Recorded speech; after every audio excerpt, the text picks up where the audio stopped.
You're standing in the kitchen and she's telling you that your sister called her, that your sister is worried about your temper, about how you've been acting lately. And you're trying to remember the last time you even spoke to your sister, let alone said anything that would make her worried. But apparently, this conversation happened. Apparently, your sister reached out to your partner privately to express concern about you. Then she mentions that her therapist has been asking questions, that based on what she shared, the therapist thinks what you're doing might be emotional abuse. She says it almost casually, like she's just passing on information, like she thought you should know. And now you're standing there trying to work out when any of these conversations happened because you didn't hear about them. You weren't invited into them. You're just hearing the conclusions now, and they all seem to point the same direction towards you being the problem. That's triangulation. And if you've ever felt like you're the only one not in on what's being said about you, like people you trust have quietly turned without explanation, like there's a version of you circulating in conversations you are not part of, this episode is going to help you understand exactly what's happening. We're going to break down what triangulation actually is and why it's so effective as a control tactic. Then we'll walk through 6 specific ways it shows up within abusive relationships, from manufactured jealousy through to weaponizing institutions. And finally, we'll talk about how to protect yourself when you're operating with incomplete information in a game you didn't know you were playing. For those of you who are new here, this is Stand Again, a lived experience platform for male victims of family violence. Abuse is not limited to one gender, but this channel focuses on the male perspective because it is so often dismissed or misunderstood. I need your help to make this channel grow. So if this content helps you, please like, subscribe, and add the word Stand Again into the chat. Not only does it tell the algorithm that this topic matters, but those 2 words might just help a victim of family violence find theirs. Let's talk about triangulation. Triangulation is the deliberate introduction of third parties into a relationship to destabilize you, manufacture insecurity, and maintain control. The third party can be real or implied. It can be a person, a group, or an institution. What matters is that she positions herself at the center, controlling the flow of information between you and everyone else. The term comes from family systems theory, where triangulation describes what happens when tension between 2 people becomes unmanageable and a third person is pulled in to diffuse it. In healthy relationships, that might look like seeking advice from a friend or involving a counselor. In coercive control, it becomes a weapon. She uses third parties to validate her narrative, to undermine your credibility, and keep you guessing about where you stand with the people in your life. Triangulation works because it creates information asymmetry. You are operating with partial data while she has the full picture. You do not know what's been said about you, to whom or when. You do not know whether the people around you are seeing you through their own eyes or through the lens she is providing. And that uncertainty is paralyzing. You start second guessing your relationships, your reputation, your own perception of events. It's also highly deniable. If you confront her, she can say she was just venting to a friend, just seeking support, just worried about you. The tactic hides inside behavior that looks like normal relationship processing. And because it involves other people's voices and opinions, it feels more credible than if she said it herself. When she tells you that everyone agrees with her, that carries weight, even if it is fabricated. The conversations often happen in spaces you do not have access to. Female social networks operate differently, and the discussions that shape how you are perceived frequently occur in rooms you are not part of. By the time you walk into a gathering, her version of reality has already arrived. And here's the trap. If you try to verify what she's told you, if you call your sister to ask whether she really said that, you now look paranoid. You look defensive. You look controlling. Exactly the traits she's already primed people to see. Cultural scripts about danger and vulnerability play into this. When she tells people she's worried, when she frames you as volatile or unpredictable, that framing lands with weight. People are culturally primed to believe it. You often find yourself as the only voice offering a different account.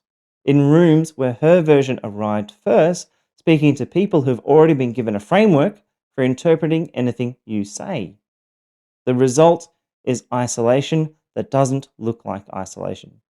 You still have people around you, you still have relationships, but those relationships have been quietly repositioned. The people who should be your support network have become an audience for her narrative. And the loneliest feeling in the world is being surrounded by people who think they know you, when everything they know really comes from somebody else. Triangulation takes different forms depending on what she's trying to achieve. Let's now walk through 6 specific ways that triangulation tends to show up. The first is proxy jealousy.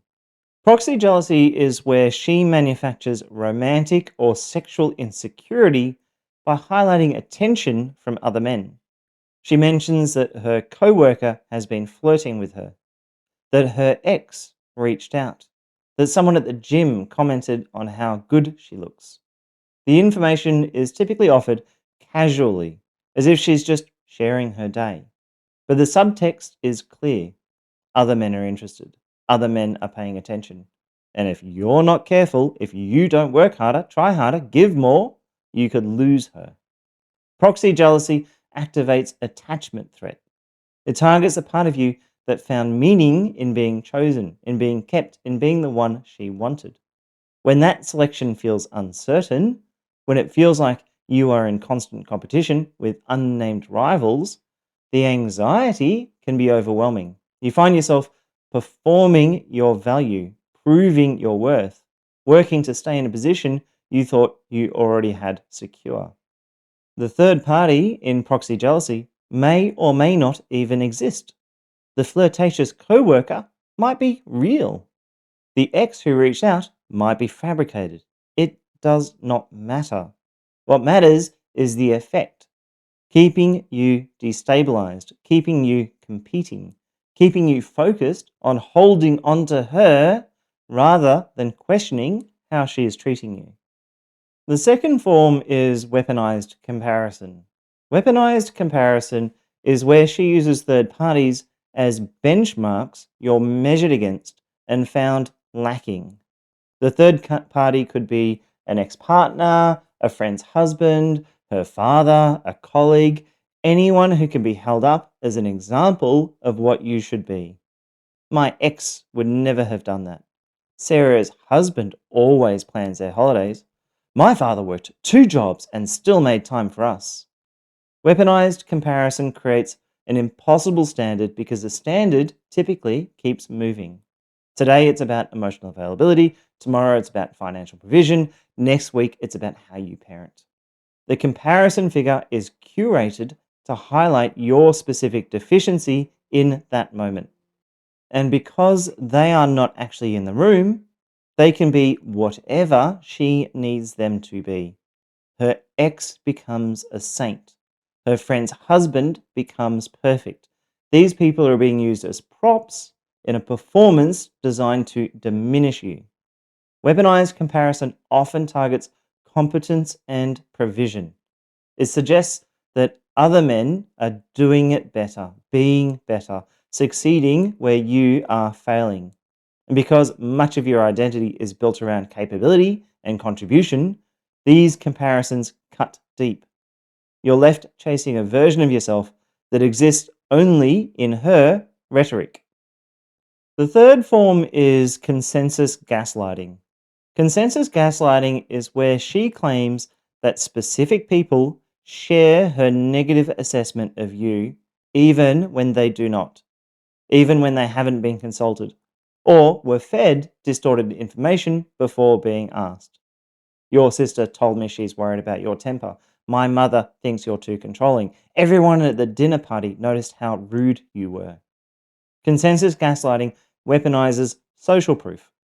When one person criticizes you, you can evaluate the criticism on its merits.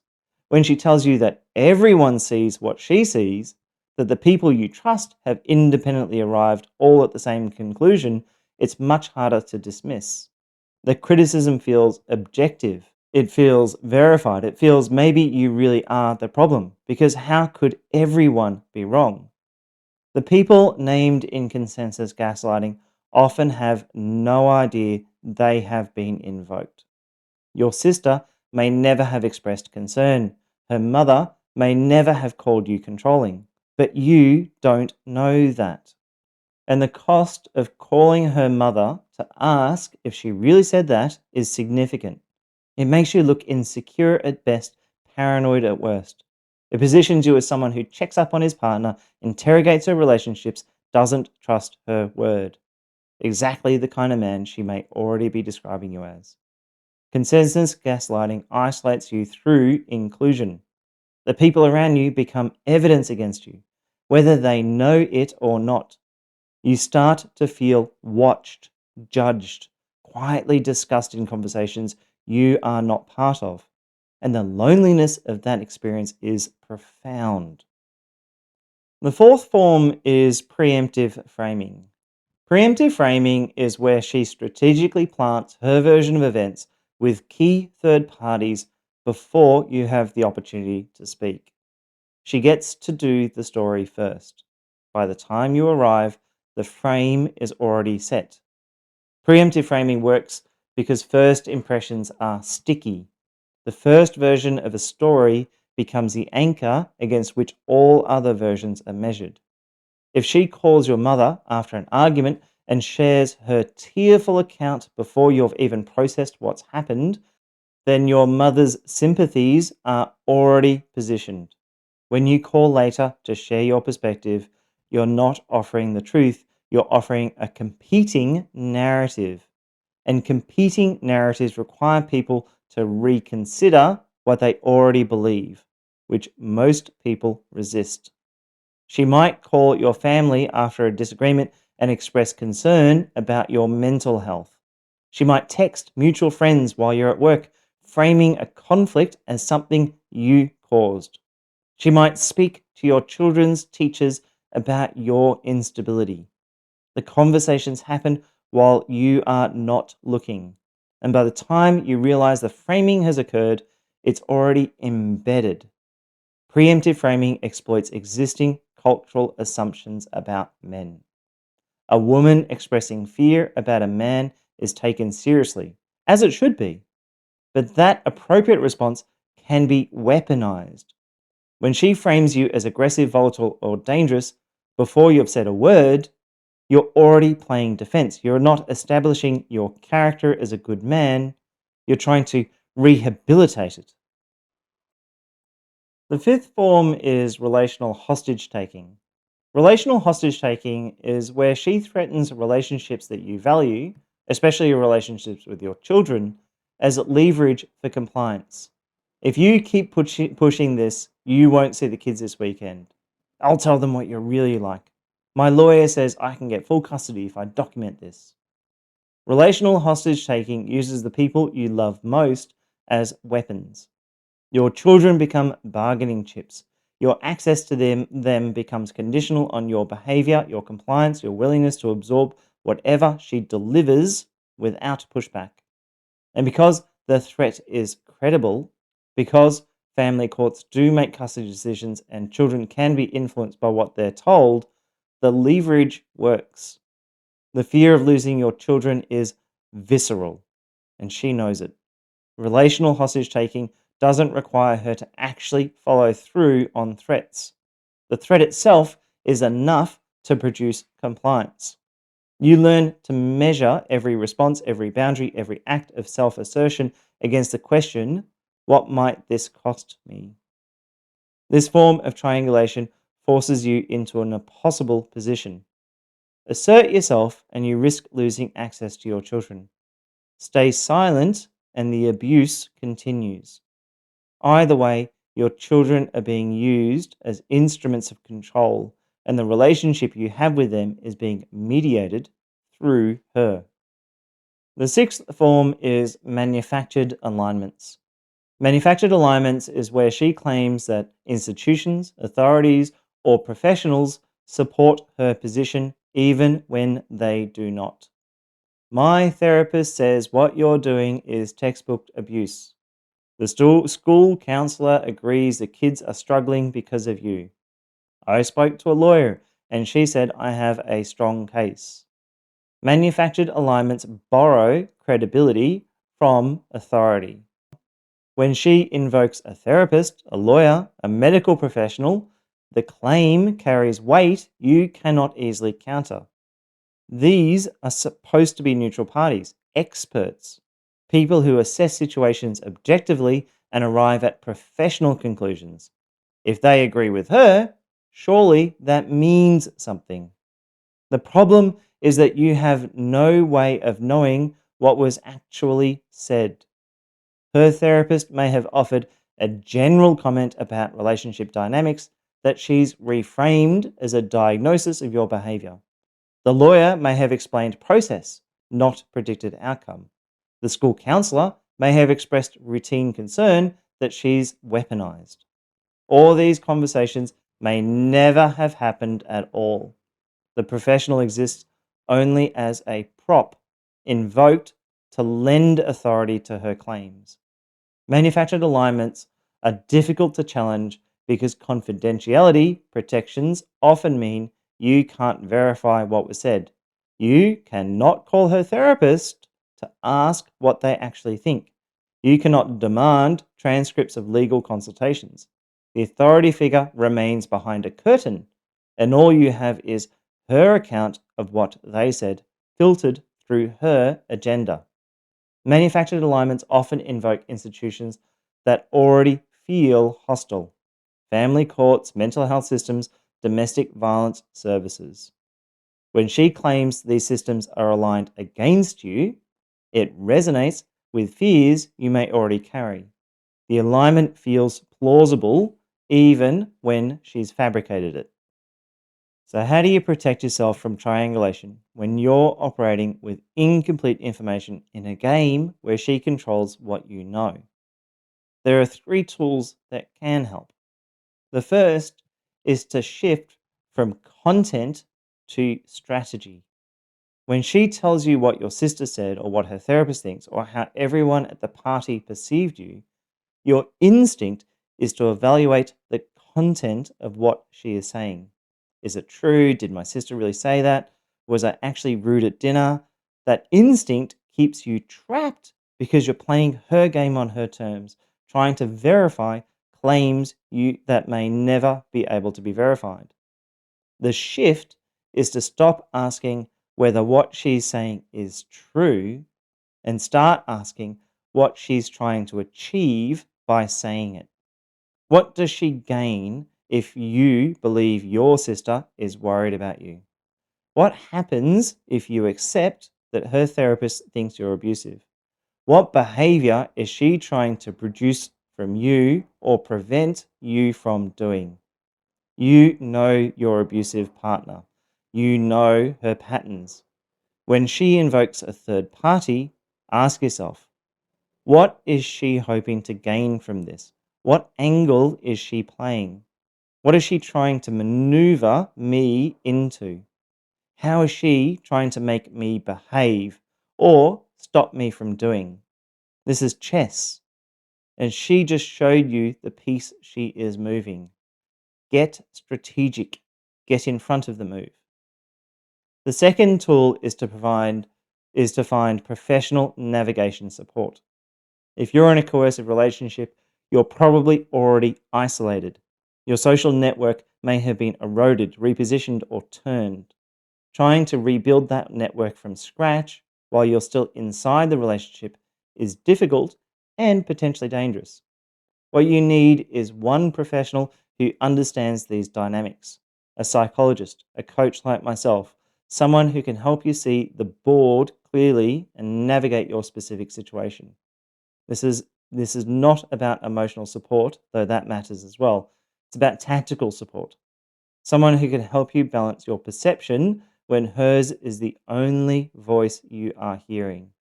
Someone who can help you distinguish between legitimate concerns and manufactured consensus. Someone who can help you plan without being detected. Professional support also gives you something triangulation tries to take away, a relationship that she doesn't control, a space where information flows to you directly, not through her and her filter, a place where you can test your reality without worrying about how it will be used against you. The third tool is to secure one lighthouse. As part of your exit planning, identify one trusted person you can rely on. You don't need to counter every voice that she's manufactured. You don't need to rehabilitate your reputation with everyone who's been primed with her narrative. You need one person who sees clearly, one lighthouse in the fog of unnamed supporters and claimed consensus. This person should be someone who hasn't been positioned inside her information network, someone she hasn't had the opportunity to frame. It might be an old friend you've lost touch with, a family member who lives at a distance, a colleague from a previous job. What matters is that they're receiving you directly, not through the filter she's constructed. When she tells you that everyone agrees with her, that lighthouse reminds you no, they do not. When you start to wonder whether you really are the problem everyone seems to think you are, that one voice cuts through. It only takes one person who hasn't been primed with her narrative to remind you that her consensus is false and manufactured. One clear perspective is enough to hold on to when everything else feels uncertain. Triangulation works because it is invisible. You cannot see the conversations that happen before you arrive. You cannot verify the consensus that's claimed against you. You cannot know which relationships have been quietly repositioned. All you can see is the effect, the growing sense that everyone knows something you do not, that the people around you are seeing you through a lens you did not provide. But now you can name it, and naming it is a first step to seeing through it. Triangulation is a tactic. It has a structure, it has a purpose. And once you understand how it works, you can stop reacting to the content and start seeing the strategy. You are not paranoid. You are not imagining it. You're seeing clearly, maybe for the first time. This is Stand Again, lived experience platform for male survivors of family violence. Please like, comment, and subscribe. Your voice might just help another man find his. If you're looking for one on one support, you can book coaching with a member of the Stand Again team. Simply visit standagain.com.au, where you will also find grounded information on surviving and recovering from family violence as a man. As always, remember that no matter how many times you've been knocked down, you can stand again.